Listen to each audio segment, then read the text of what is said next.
What up, everyone? DJ Noob is here with you in the Metal Tavern Radio podcast with an update on Elizagate. So, the last 24 hours have been very enlightening for a lot of different reasons, and I'm going to go through a lot of that. Just a quick reminder of what this is actually all about. If you hadn't seen my video a few days ago where I kind of broke down how this came about and why. Basically, you have a woman named Eliza Blue who is an advocate for human trafficking, who apparently had some sketchy things in her past, but when she was confronted with a question from a YouTuber named Brittany Venti, she had Venti banned with a collaboration from probably Ella Irwin from Twitter. And basically, it started a steamroll from there and snowball effect. You had Jeremy from the Quartering who backed her up, and he posted the same thing, saying like it was a free screenshot from a video that was on YouTube for 6 or 7 years that had never been taken down until recently.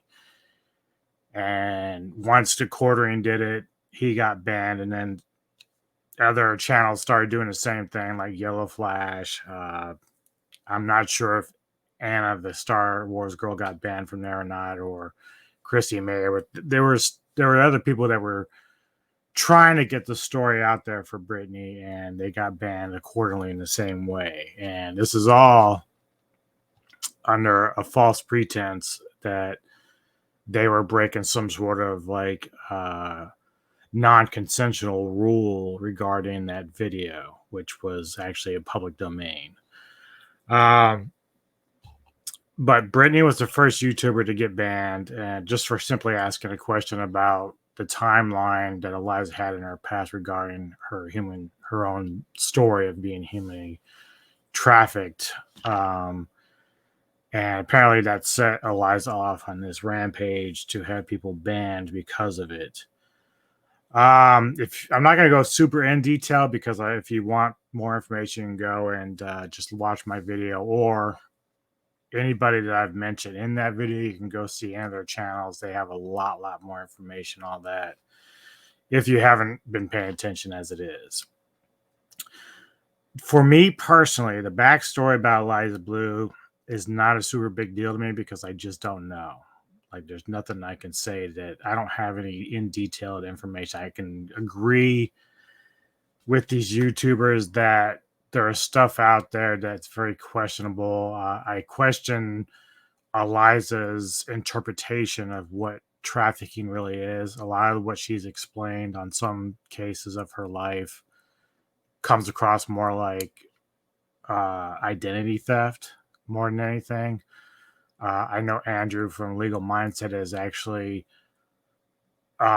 explained other things that it could be, but human trafficking doesn't really come up as one of them. But, you know, there's this thing now that we hear with certain individuals about it's my truth versus the truth. I think I'm more for the truth rather than someone's my truth. But it is what it is, right?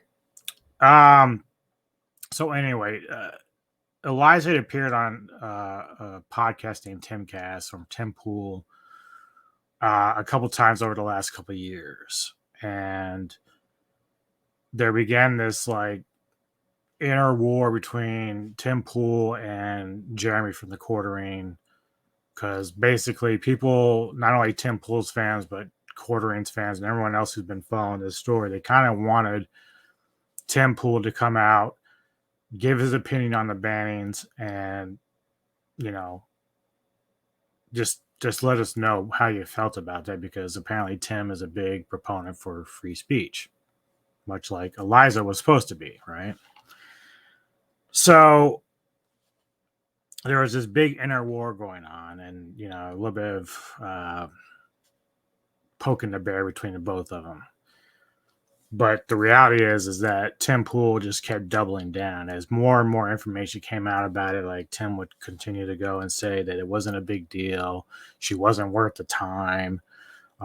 Everybody who was wasting time on this story was looking for drama, all this shit. And then even on top of that, he was basically saying that he didn't really know her that well. There was no big deal, and it wasn't much to talk about.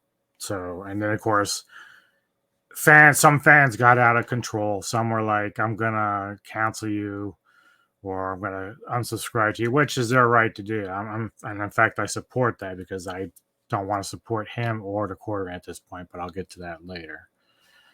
Uh but the more he doubled down, the more shit came out, because there was a point where Tim Pool sent out one of his guys, who's a journalist, supposedly Shane Cashman, goes out there, hangs out with Eliza for a couple days, writes a nice lengthy 2-piece story about his time there and talking with her and the parents and everything else. And his I think part one was like, okay, he's still kind of keeping it objective. He wasn't trying to be, he was trying his hardest not to be biased, according to him, right? But then part two came out a day or two ago, and that was a little more not a good look for him, because he started attacking the YouTubers, saying that they had said their piece, and that if he had to go out to them to try to get any comments on it, it wouldn't be worth it, because he feels like they would just deny him anyway, which probably would happen. Except it's still, if you're a journalist, you need to remain objective about everything. And I understand that Shane is friends with Eliza. We get this. We found this out through a video that came out yesterday. The reality is that you're friends with her. Fine, we get it. There's not an issue with you being friends with Eliza Blue. Everybody says she's nice, polite, whatever. But this is why it's a conflict of interest, that you're protecting somebody. It wasn't like Eliza went out and had another journalist who wasn't part of that whole scene to do this interview. Eliza wanted Shane because it was safe, and she knew he wouldn't throw the hardball questions at her. He tried to throw questions at her, but he quickly gave up when he knew that he didn't want to hurt her feelings or whatever. But if you're going to push somebody for answers about their past, you have to ask the hard questions as a journalist, and you have to push to get those, because that's where you're going to get the truth. I'll give you my opinion on this, because I did tweet Eliza yesterday after she made a couple of tweets of herself. I'll just get to that at the end here or soon. But as I said, this led to issues between Tim and Jeremy, because they kind of respected each other, because they're both conservative individuals. And personally, for me, I don't want to, when it comes to the politics of all this, I don't give a fuck if you're conservative, Democrat, or like me, libertarian. This isn't just a one or other person. Censorship affects all of us. And I don't care how big or small. My channel's small. These guys could give a rat's ass about me. If I got banned on Twitter, I don't think anybody that I've supported in this would even give a shit. I'm not trying to throw shade on them, really, but just the reality is they're bigger channels that really don't care about the smaller people, in my opinion. Just my opinion. But it does affect everybody when it happens. So the fact that Tim was kind of blowing it off for someone like Brittany, who has a pretty healthy following, but not as on the scale as him. So it was kind of a big deal when Jeremy stuck up for her, because they know each other. They've done shows together and whatnot. But anyway, there was this infighting between those two, and it was kind of putting pressure on Tim to try to, because he was getting frustrated. He would lash out and say things. He'd say that he was kind of being contradictory about it. He would say that he didn't care about it, but then he'd post like private videos or small clip videos bitching about it. So apparently he did care about it. But within the last 24 hours, there was a video that was released. It was like apparently a live stream from a couple years ago when Eliza was hanging out with Ian Crossland, who's a co-worker of Tim's, and some other people from the show. And they were, yucking it up, drinking, having fun. Again, not a big deal. But based upon the things that Tim was saying in the public about how she had really no big affiliation with the show, didn't really know anybody there, that video was very damning. And it really kind of like put the crosshairs on Tim. Like it basically said, "You're a fucking liar, dude." Even if Tim himself isn't hanging out with her, the fact is you basically lied and said she doesn't have any closer relationship with your team, with your group there. And look, he has to know that Ian and all them were hanging out with her. He has to know that. But anyway, the other big thing to come out yesterday was Candace Owens had gone on Twitter and basically called out Eliza and said, "Look, I want to talk to you about this because this does seem to be a big deal. You're having some people like Brittany banned for asking a question that's a genuine question about your past." So on top of that, of Candace doing that, which brings a bigger spotlight to all of it, which is something Tim could have done but didn't. But I give credit here to his coworker Ian, who was in the video with Eliza. So yesterday, Ian Crossland comes out with his own little video explaining his thoughts on everything. Like, he didn't really bother too much with the video of him with Eliza and they're all drinking. He did mention it and he had fun. He does consider Eliza a friend. So kudos to him for standing by that. Excuse me. But he goes in, he spent like 15 minutes talking about it, but really only 5 minutes mattered to me personally and to what I felt was the biggest issue regarding this whole thing, and that was the bannings. And I'm happy Ian addressed it by basically saying, Eliza, if you were responsible for having Brittany banned and everyone else, then that's wrong. And then Ian also went into detail about how Twitter broke their own fucking rules by banning them because he explained it well that video was public domain.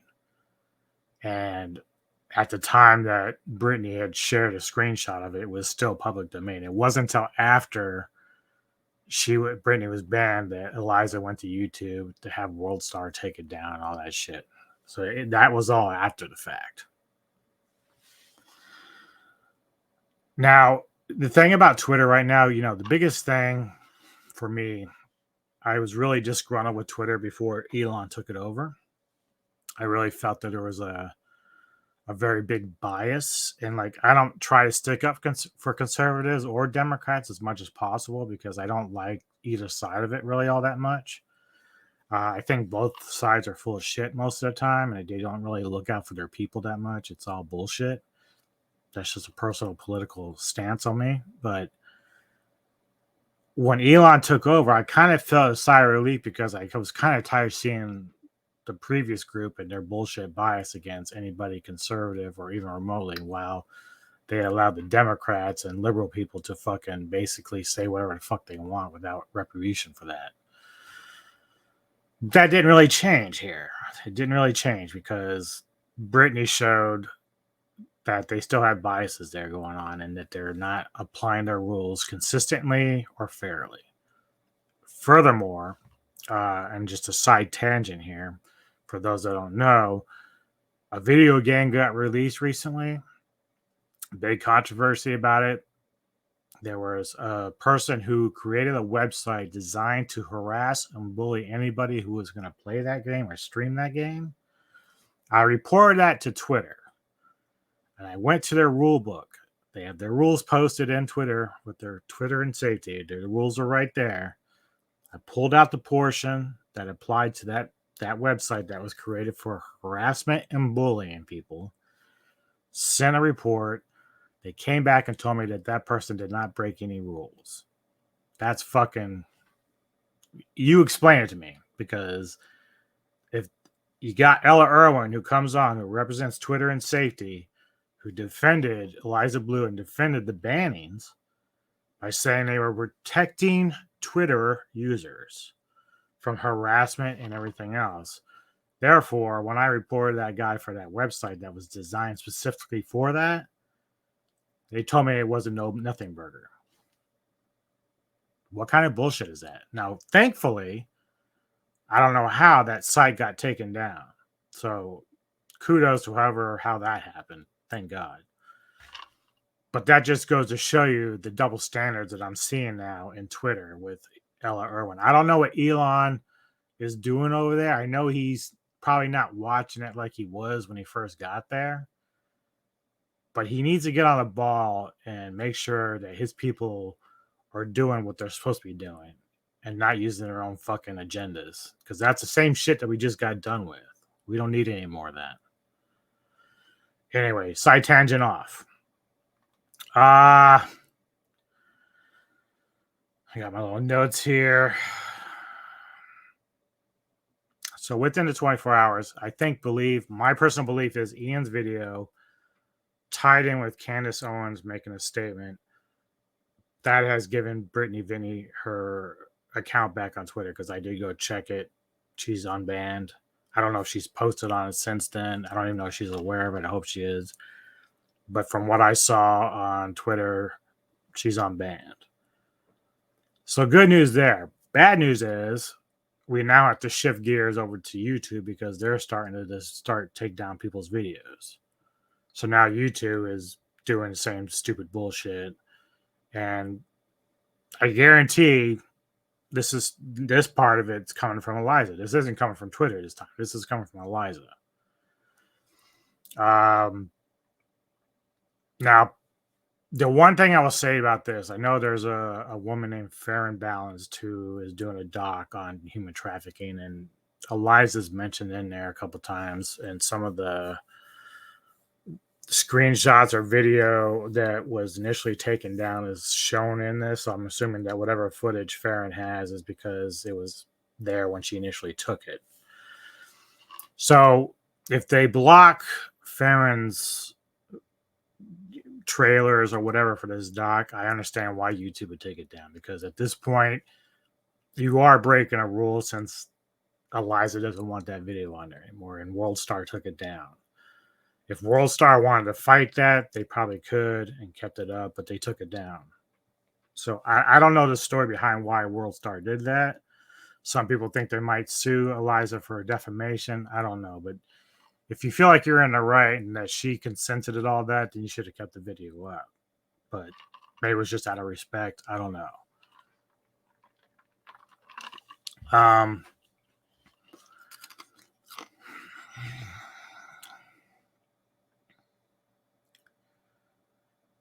So yeah, in the end of the day here, the biggest issue for me was the bannings. I don't like censorship.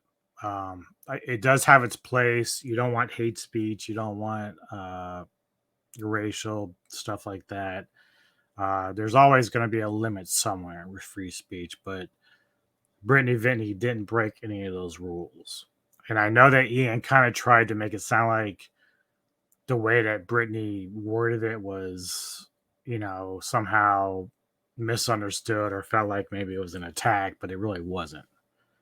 In fact, Brittany's tweet clearly states that Eliza didn't even have to dive into her personal trauma to explain anything. She just wanted answers to the timeline that Eliza says that she was trafficked versus what was happening with these videos and how her behavior was. Now, in Cashman's articles, Eliza talks a lot about drug and alcohol use and how she was sort of a pawn in all this. People are going to look at this and either believe her or not believe her. To me, if I'm being brutally honest about all this in terms of what I'm hearing from Eliza, it just sounds like she's a girl that made some bad choices. ran into some shitty guys that are not very good. I'm not talking from a trafficking standpoint. I'm just talking from, because the way she described some of these guys, that they were boyfriends or people she was dating, and they didn't sound like very good dudes anyway. And they're just shitty dudes out there that you can date, but they don't, doesn't mean they're fucking human traffickers either. It just means they're shitty guys. But it just sounds like she made a lot of bad mistakes, got caught up in the Hollywood style, the drugs, the alcohol. It's something that a lot of women and men get involved with when they go out there. You hear it all the time. So how she managed to turn that all into human trafficking, I don't know. I will say that what Eliza's trying to do is good. I don't have any qualms about it. Like, her purpose or her goal now to help survivors and bring awareness to human trafficking is a great thing. It needs to be addressed, you know. And then I don't know what's going on with Andrew Tate. Like, I know he's under investigation for that stuff. I can't tell you if he's guilty or not. We haven't had a trial or anything that I know of on that. Some people feel like it's bullshit. Some feel like it's legit. Could be. The guy is a chauvinist asshole, in my opinion, but that's not a crime. So you can be a dick. It's just that, you know, whether he's doing all this other stuff, that's what they got to figure out. And when they're done investigating all. So if he's guilty, put him in prison. If not, then cut the dude loose. Either way, I support Eliza for doing what she's trying to do. I just don't agree with her in how she addresses or labels her past and how that constitutes as human trafficking personally. But as I said, that's her truth versus what I feel is the truth. No harm, no foul. I'm just pissed because she was banning people for simply asking the question. That's all that really pissed me off, because I had showed you in the other video I did where she basically had 2 tweets earlier in her timeline that said she's a big proponent of free speech, but that clearly wasn't a moment where she was supporting free speech.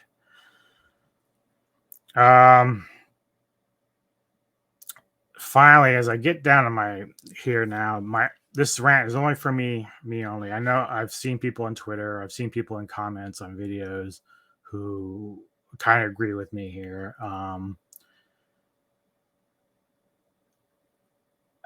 I try not to be the biggest asshole in the world, and so I'm going to try to put this as kind of lightly as I can, but I have to be kind of brutally honest because that's who I am. Shortly before Brittany Vinny got unbanned from Twitter,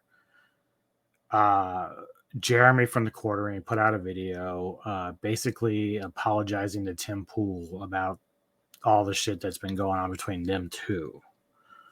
But part of what disturbed me about Jeremy's video is his groveling and, like, you know, just kind of kissing Tim's ass and basically admitting that on some level that he's probably guilty of the ban because he was wrong, which would then turn and say that Britney's banning was okay, like it was deserved. Like that's the impression I was getting from this video he put out there. Like, it just, he was basically saying, yeah, I'm stupid. I did the wrong thing. I was wrong. No, you didn't, dude. She was unfairly banned. You did the right thing by sticking up for her. You got banned. We all got behind you, stood behind you, and supported you all. So his video, in my mind, even though I appreciate Ian doing what he did, I think Ian's a straight up guy. I don't think Tim Pool's a straight up guy.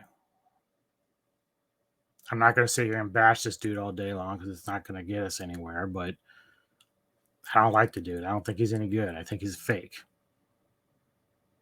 And it disappointed me that Jeremy stooped low just to kiss this dude's ass. At this point, he's more like simping for this guy, and I don't know why. So I don't know if it's just because they're both conservative and it's like part of that political spectrum thing, but to me, him doing that video, forget, it doesn't matter like how it affects me because I'm a nobody.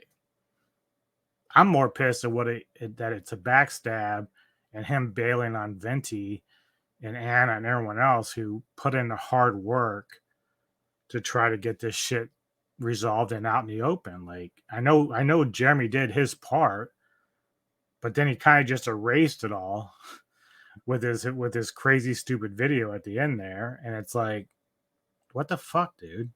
Stand by your convictions.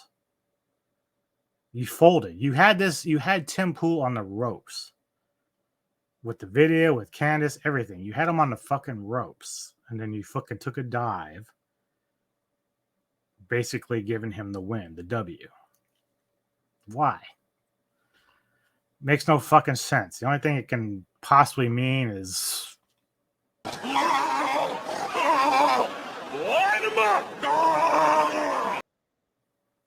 yeah, that. All right, so anyway, why I choose not to follow Tim Pool with the quartering. Don't care about either one of them anymore. It's not me being petty. It's just me. I'm just somebody who is brutally honest. And I think when you are fighting for something like censorship and like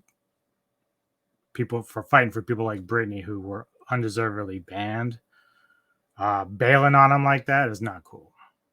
Not cool. Especially when you're sacrificing them for some dude that really doesn't give a fuck about you. Trust me. Pool has made it abundantly clear he doesn't care about anybody. He doesn't. He might say he does, but he doesn't. He's full of shit. I just think you have to have integrity and good character when it comes to shit like this. You can't just all of a sudden start bailing out on people because you want to sell hot cocoa. You know what I mean? Like that's not cool. Now, and this is, I'm not trying to put Brittany or Anna or Chrissy or anybody on the spot here because they've all known Jeremy a while, right? But to me, this is kind of like a betrayal that you can't really come back from. Like, that's really, really low for me. So they may choose to still forgive or like Jeremy for whatever reason. That's their prerogative. Personally, I wouldn't have anything to do with the guy at this point. I think that's a bullshit move, Bush League stuff. But in the end of all this, if it turns out that like all of them kind of scammed us just for clout and money, if they all just did this to get more money out of us, and I didn't pay any of them, obviously, but there are plenty of people and fans of all these YouTubers that are subscribers and they Patreons and stuff like that. So if this is one big giant scam, then we all fell for the banana in the tailpipe. And that sucks. And it's fucked up if that's what the case is. I'm not really thinking that is the case because I don't think Brittany would choose to get banned for any stupid reason, but you just never know. But in the end, if this is all a big scam on all of us as the audience, then I'm only going to leave you with this because I hope that's not the case. But if it is, I haven't got time for this Mickey Mouse bullshit. Yeah. So there you have it, folks. All in a nutshell. Enjoy the rest of your weekend. See you later.